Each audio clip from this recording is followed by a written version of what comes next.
محبت انسان پر دھوپ کی طرح دھیرے دھیرے اترتی ہے، جون جولائی میں کسی صحرا کی جاتی دھوپ کی طرح، جس کی شدت کا صبح کے پہلے پہر میں انسان کو اتنا پتہ نہیں چلتا، لیکن جیسے جیسے محبت کی دوپہر قریب آتی ہے، بے چینی اور چبھن سے انسان کا یہ حال ہونے لگتا ہے۔ پیاس سے حلق میں کانٹے اگ آتے ہیں، دم لبوں پر آ کر ٹک جاتا ہے، نہ جان جسم کے اندر رہتی ہے، نہ پوری طرح جسم سے باہر نکلتی ہے۔ مجھے پتہ ہی نہیں چلا کہ کب میں ایمان کی محبت کے پہلے پہر سے نکل کر اس محبت کی دوسری پہر تک جا پہنچا تھا۔ مجھے تو اس کی محبت کے پہلے پہر کا سکون بھی نصیب نہیں ہوا تھا۔ جب تک میں اس محبت ابتدائی کے جھٹکے سے نکلا، تب تک اس کی محبت کی کڑکتی دوپہر میرے سر پر موجود تھی۔ اس دن حویلی کی اسٹڈی میں روکے جانے پر اور اس سازش میں اپنی عزیز از جان سہیلی اور اپنی بہن کے شریک ہونے پر وہ اس قدر برہم تھی کہ اس نے کئی روز تک اپنی بہن حیا اور نگت سے بات نہیں کی۔ لیکن نگت بھی اپنی دھن کی پکی تھی۔ وہ باقاعدہ دھرنا دے کر ایمان کے گھر کے کچے سین میں جا بیٹھی کہ جب تک مجھے معاف نہیں کرو گی میں یہیں بیٹھی رہوں گی۔ ایمان کی اماں نے پہلے نگت کو اور پھر ایمان کو دہائیاں دیں کہ گھر کے مردوں کی واپسی کا وقت ہے، خدا کے لیے ان دونوں کے درمیان جو بھی جھگڑا ہے ختم کر دیں۔ خاص طور پر انہیں مولوی صاحب کا ڈر تھا، اگر وہ گھر آ جاتے، یوں سین میں بیٹھا دیکھ لیتے تو جانے کیا سمجھتے۔ ان کا بچوں پر رعب بھی بہت تھا۔ مجبوراً ایمان کو ہی ہتھیار ڈالنے پڑے اور وہ نگت کو بازو پکڑ کر اٹھا کر اندر اپنے اور حیا کے کمرے میں لے گئی، اور پھر وہاں ضبط کے سارے بندھن ٹوٹ گئے۔ وہ نگت کے گلے لگ کر خوب روئی اور اس نے نگت سے وعدہ لیا کہ وہ آئندہ ایسی کوئی حرکت نہیں کرے گی جس سے ایمان یا اس کے ماں باپ کی عزت پر کوئی حرف آتا ہو۔ نگت نے اس سے وعدہ تو کر لیا، لیکن اس کے ساتھ اسے یہ یقین دلانے کی بھی پوری کوشش کی کہ میں ان عام نوجوانوں میں سے نہیں ہوں جو اس طرح کے رشتوں کو کھیل سمجھتے ہیں۔ نگت نے اپنے ماں باپ کی قسم کھا کر اسے میری اور میرے جذبے کی سچائی کا اعتبار دلانے کی ہر ممکن کوشش کی، لیکن اس معاملے میں ایمان نے صرف اتنا ہی کہا کہ اس کی زندگی کا اختیار صرف اس کے ماں باپ کو ہے، وہ جہاں چاہیں گے جیسے چاہیں گے اس کی زندگی کا فیصلہ کرنے کے مجاز ہیں۔ وہ اس سلسلے میں مزید کوئی بات کہنا چاہتی ہے اور نہ سننا چاہتی ہے۔ یہ تمام باتیں مجھے نگت کی زبانی پتہ چلی تھیں۔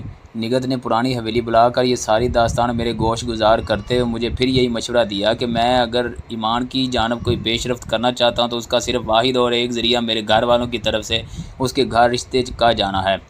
بہرحال مجھے ایک بات کا اطمینان تو ہو گیا کہ ایمان فی الحال کہیں منسوب نہیں تھی، لیکن اس جیسی مہتاب کے لیے جانے کتنے اور دل دھڑکتے ہوں گے، جانے اور کتنوں کی وہ نور نظر ہوگی۔ مجھے جو بھی کرنا تھا بہت جلدی کرنا تھا، لیکن مجھے اپنے گھر والوں کے رد عمل کا اچھی طرح اندازہ تھا۔ شہر کے سب سے اونچے اور امیر گھرانے کا رشتہ اور وہ بھی کسی غریب مولوی کے گھر، ہماری شان اور انا بھلا یہ کیسے سب برداشت کر سکتی تھی؟ لیکن گھر والوں سے بات کیے بنا کوئی چارہ بھی تو نہیں تھا۔ مجھے مولوی صاحب کے گھر تک پہنچنے کے لیے اپنے گھر والوں کی شناخت کی ضرورت تھی۔ میری اپنی تو فی الحال کوئی شناخت بھی نہیں تھی، اور پھر وہی ہوا جس کی میں توقع کر رہا تھا۔ پورے گھر میں جیسے ایک بھونچال سا آ گیا۔ سب سے پہلے امی چلائیں، کیا تمہارا دماغ تو خراب نہیں ہو گیا؟ کمشنر صاحب کو جلال آ گیا۔ وہ منہ سے پائپ کا دھواں اگلتے ہوئے دھاڑے، ہماری 7 نسلوں کی عزت کو بٹا لگانے پر چلا ہے یہ۔ ابرینا بابی نے برا سا منہ بنایا۔ واٹ ربش! سجاد بھیا نے سر پیٹ لیا۔ مجھے پتا تھا یہ کوئی نہ کوئی گل ضرور کھلائے گا۔ پورے گھر میں صرف عباد تھا جس نے آ کر میری پیٹھ ٹھونکی۔ گریٹ میڈی بھائی گریٹ، زبردست چوائس ہے، بیسٹ آف لک۔ لیکن عباد بیچارہ یہ نہیں جانتا تھا کہ صرف قسمت کے لیے دعا دینے سے کسی کی قسمت اچھی نہیں ہو جاتی، اور پھر مجھے تو اپنی قسمت کی لکیر بھی پھر نئے سرے سے تراشنی تھی۔ صرف ایک تیشے کی مدد سے پھر سے دودھ کی نہر کھودنا تھی۔ زندگانی پھر سے کوہ کن کا امتحان لینے کو تیار تھی۔ میرے والدین اور بڑوں نے اس معاملے میں میری کوئی بات سننے سے ہی صاف انکار کر دیا تھا۔ مجھے یاد ہے ہم سب ڈنر ٹیبل پر بیٹھے ہوئے تھے، میں نے اپنا مدعا پھر سے دہرایا۔ بابا نے غصے میں ہاتھ میں پکڑے چھری اور کانٹے کو زور سے پلیٹ میں دے مارا۔ بس بہت سن لی تمہاری عشق کی داستان، ایک بات کان کھول کر سن لو، تم اگلے ہفتے لندن جا رہے ہو۔ میں نے وہاں کی ایک بہت بڑی یونیورسٹی میں تمہارے داخلے کا انتظام کر دیا ہے۔ 2 سال کی ڈگری ہے، پہلے پڑھائی ختم کرو، شادی وادی بھی ہوتی رہے گی۔ لیکن میں لندن نہیں جانا چاہتا، مجھے اکنامکس کی ڈگری میں کوئی دلچسپی نہیں ہے۔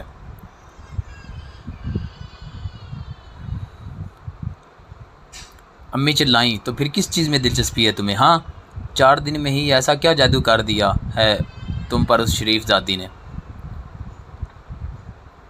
ابرینا بابی نے فوراً تڑکا لگایا۔ مجھے تو اسی دن اس پر شک ہو گیا تھا جس دن وہ یہاں پارٹی میں ایک نیک پروین بنی بیٹھی تھی۔ اف، یہ چھوٹے لوگ میں مزید یہ لغویات نہیں سن سکتا تھا، لہٰذا میں غصے میں اپنی کرسی پیچھے کھسکا کر اٹھ کھڑا ہوا اور نیپکن زور سے میز پر جھٹک کر وہاں سے باہر نکل گیا۔ جاتے جاتے بھی امی کی تیز غصے میں بھری آواز میرے کانوں میں گونجتی رہی۔ وہ شاید بابا سے کہہ رہی تھیں، دیکھا آپ نے کس قدر خود سر ہو گیا ہے۔ میں تو کہتی ہوں ان کا جملہ پورے ہونے سے پہلے میں ڈائننگ ہال سے باہر نکل چکا تھا، لیکن کاش میں اس دن وہاں سے باہر نکلنے سے پہلے امی کا پورا جملہ سن لیتا تو اگلے دن وہ غضب نہ ہوتا جو ہوا۔ سوائے بعد کے تمام گھر والوں نے میرا مکمل بائیکاٹ کر رکھا تھا۔ اگلے دن میں یوں ہی گمسم اپنے کمرے میں بیٹھا تھا، اچانک نیچے سے امی اور بھابھی کی زور زور سے چلانے کی آوازیں آنے لگیں، جیسے کسی سے لڑ رہی ہوں۔ پہلے تو میں نے اس بات پر کوئی خاص توجہ نہیں دی، کیونکہ آج کل گھر میں ایسے ڈرامے تقریباً روز ہی ہوتے تھے، لیکن کچھ دیر کے بعد مجھے احساس ہوا کہ یہ معاملہ تو کچھ مجھ سے متعلق ہے۔ میں جلدی سے اپنے کمرے سے باہر نکلا اور رینکنگ کے قریب آ کر دیکھا تو نیچے لاؤنج میں مولوی علیم سر جھکائے کھڑے تھے۔ ان کے ماتھے پر ندامت کا پسینہ، آنکھوں میں آنسو اور سارے بدن میں جیسے لرزش سی تھی۔ امی اور بھابھی مل کر جانے انہیں کیا کیا مخلصات سنا رہی تھیں۔ میرے قدموں کے نیچے سے تو جیسے زمین ہی نکل گئی۔ میں وہیں اوپر سے کھڑے کھڑے چلایا، امی بس کریں، بہت ہو گیا۔ امی اور بھابھی مجھے دیکھ کر چپ ہو گئیں اور لاؤنج میں سے ملحقہ ڈرائنگ روم کی طرف بڑھ گئیں۔ مولوی صاحب بھی پلٹے اور ٹوٹے ہوئے قدموں سے واپس ہو لیے۔ جب تک میں جوتے پہن کر بھاگتا ہوا باہر پہنچا، وہ اپنی سائیکل نکال کر گیٹ تک پہنچ چکے تھے۔ میں بھاگتا ہوا ان کے سامنے آ گیا اور ان کے راستے میں مزاحم ہو گیا۔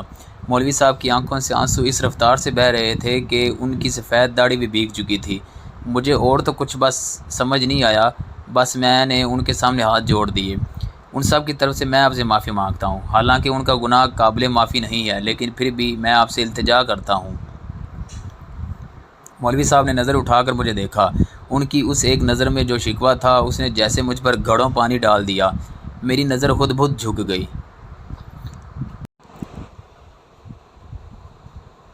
میں نے تمہارا کیا بگاڑا تھا حماد میاں؟ غریب آدمی کے پاس صرف ایک ہی بھرم ہوتا ہے، اس کی عزت کا بھرم۔ تم نے آج مجھ سے وہ بھرم بھی چھنوا دیا۔ کیوں؟ آج بھرے بازار میں میری معصوم بچیوں کے کردار پر کیچڑ اچھالا گیا، انہیں رسوا کیا گیا تمہاری وجہ سے۔ کاش میں تمہیں کوئی بد دعا دے سکتا، لیکن بہرحال وہ بڑا انصاف کرنے والا ہے، میرا انصاف بھی وہ خود ہی کرے گا۔ مولوی صاحب کی آواز جذبات کی روح سے ٹوٹ ٹوٹ کر نکل رہی تھی۔ انہوں نے اس کے بعد کوئی بات نہیں کی، اپنی سائیکل پر سوار ہو کر وہاں سے چل دیے۔ وہ سر جھکائے وہیں گیٹ کے پاس کھڑا رہ گیا۔ میرے ذہن میں طوفان کی آندھی چل رہی تھی۔ میرے ذہن میں پہلے یہ بات کیوں نہیں آئی تھی کہ میرے گھر والے اس حد تک بھی گر سکتے ہیں۔ وہ جانتے تھے کہ ان کا مجھ پر کوئی زور نہیں چل سکتا، اس لیے انہوں نے رات ہی کو اس وجہ کو ہی ختم کرنے کا منصوبہ بنا لیا تھا جس کی وجہ سے میں نے بغاوت کی جرات کی تھی۔ کاش اگر مجھے پہلے ان کے ارادوں کا علم ہو جاتا تو میں مولوی صاحب کو راستے سے ہی واپس بھیج دیتا۔ لیکن اب کیا ہو سکتا تھا؟ امی اور بابی نے موقع پا کر اپنا وار کر دیا تھا۔ مولوی صاحب کو گالی دی گئی تھی کہ وہ محفلوں میں اپنی بیٹیوں کو سجا کر اس لیے بھیجتے ہیں کہ مجھ جیسا کوئی رئیس زیادہ ان پر فریفتہ ہو جائے۔ ان کے منہ پر اس ماں کی تنہا مار کر انہیں آئندہ اس گھر کا رخ نہ کرنے کا حکم دیا گیا تھا۔ ذرا سوچئے، اس سلوک اور ان الزامات کے بعد ایک سفید پوش اور ایک پاک باز غیرت مند انسان کے پاس سوائے مر جانے کے اور کیا چارہ رہ گیا ہوگا؟ لیکن مولوی صاحب جیسوں کے پاس تو موت جیسی عیاشی سرزد ہونے کا بھی کوئی موقع نہ تھا۔ اگر ہمارے مذہب میں خودکشی حرام نہ ہوتی تو اس روز مولوی صاحب یقیناً خود کو ختم کر لیتے، اور یہ سب کچھ میری وجہ سے ہوا تھا۔ میں ان کی اس بے عزتی کا ذمہ دار تھا۔ مجھے اس لمحے خود سے ہی شدید نفرت کا احساس ہوا۔ میں غصے میں واپس اندر کی پلٹا اور پھر راستے میں ڈرائنگ روم، لاؤنج، لابی کی جو بھی چیز میرے ہاتھ آئی وہ ٹوٹ کر کرچیوں میں تبدیل ہوتی گئی۔ بابی تو ڈر کے مارے اپنے کمرے سے ہی باہر نہیں نکلی، البتہ امی کے ساتھ خوب بحث ہو گئی۔ انہوں نے روایتی عورتوں کی طرح مجھے تانے دیے۔ مجھ پر مولوی صاحب کے گھر والوں کی طرف سے تعویذ گنڈوں کے زیر اثر ہونے کا الزام بھی لگا۔ پھر آخر میں وہی جو ایک ماں کا آخری ہتھیار ہو سکتا ہے، آنسو۔ رات کو کمشنر صاحب کی عدالت لگی اور میرے خلاف حتمی فیصلہ دے دیا گیا کہ مجھے اس گھر کی روایتوں کو توڑنے کی ہرگز اجازت نہیں ملے گی اور اگلے ہفتے مجھے ہر حال میں لندن کی فلائٹ لینی ہوگی۔ میں نے اس رات کمشنر صاحب سے زیادہ بحث نہیں کی۔ میں جانتا تھا اور فیصلہ کر چکا تھا کہ مجھے اب کیا کرنا ہے۔ دوسرے دن صبح کی پہلی کرن کے ساتھ ہی میں پرانی حویلی جا پہنچا۔ شاکر کو حویلی کے دوسرے نوکروں سے میرے معاملے کی سن مل چکی تھی، لیکن گھر پہ کل موجود نہ ہونے کی وجہ سے اسے پوری بات کی خبر نہیں تھی۔ اس قدر صبح وہ مجھے پرانی حویلی میں پا کر اور زیادہ پریشان ہو گیا اور بھاگا میرے پیچھے حویلی کے پرانے بڑے گول کمرے میں چلا آیا۔ حماد بابا، یہ سب کیا ہے؟ یہ میں کیا سن رہا ہوں؟ کل مولوی صاحب کو نوکری سے فارغ کر دیا گیا، بلکہ مجھے تو شرافت چوکیدار نے بتایا کہ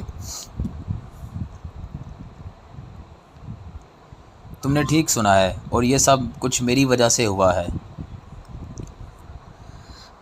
میں نے شاکر کو ساری بات الف سے لے کر یہ تک سنا دی۔ شاکر سر تھام کر وہیں بیٹھ گیا۔ یہ آپ نے کیا کیا بابا؟ آپ اچھی طرح جانتے تھے کہ آپ کے گھر والے اس رشتے کے لیے کبھی راضی نہیں ہوں گے، اور مولوی صاحب وہ تو بہت نازک انسان ہے بابا، اور نگت اس سے تو مجھے اس بیوقوفی کی بالکل بھی توقع نہیں تھی۔ اس میں نگت کا کوئی قصور نہیں ہے، تم جانتے ہو وہ میری بات کبھی نہیں ٹال سکتی۔ پلیز تم اسے کچھ مت کہنا۔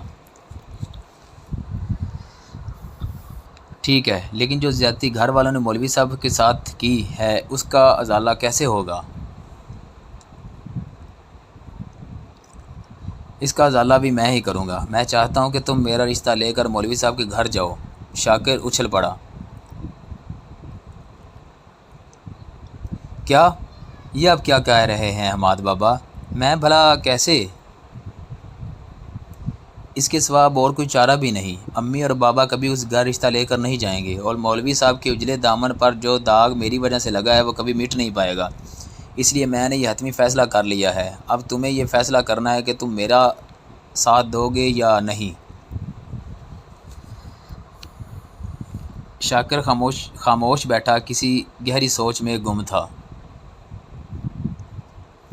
نگت چپ چاپ اندر آئی اور چائے کی ٹرے رکھ کر میرے اور شاکر کے لیے پیالیوں میں چائے ڈال کر واپس چلی گئی۔ شاکر نے سر اٹھایا۔ بہت بڑے امتحان میں ڈال دیا ہے آپ نے مجھے بابا۔ ایک طرف برسوں کی مولوی صاحب سے دوستی ہے تو دوسری طرف آپ کا برسوں کا نمک ہے۔